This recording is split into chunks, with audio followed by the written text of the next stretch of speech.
आणि ही प्रक्रिया निरंतर असेल आणि म्हणून तुझा पराजय होणं अशक्य असेल.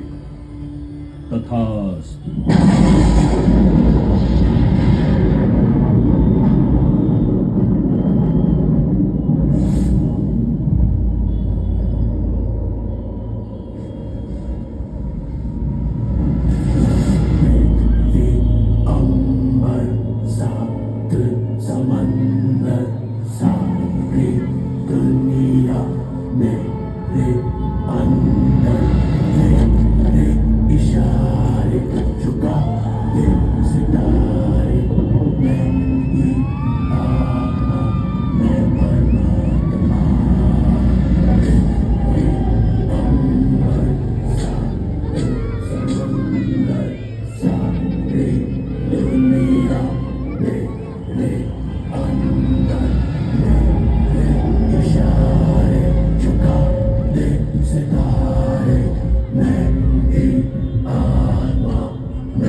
होण्याचं नाही, अमरत्वासारखं वरदान मिळाल्यामुळे रक्तबीज मातला.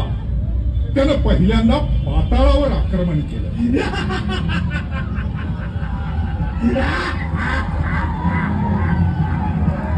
पाताळ लोकातील महिषी राजाला मारून तो स्वतः महिषीचा राजा झाला.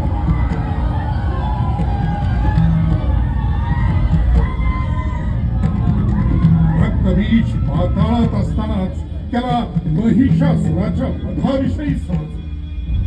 महिषासुराचा वध एका शक्तिशाली महाकाय देवीनं केल्याचं समजताच तो वेडापिसा झाला आणि त्या देवीचा वेड्यासारखा सगळीकडे शोध घेऊ लागला. पूजा पाठ करणाऱ्या ऋषी मुनींवर अनन्वित अत्याचार करू लागला.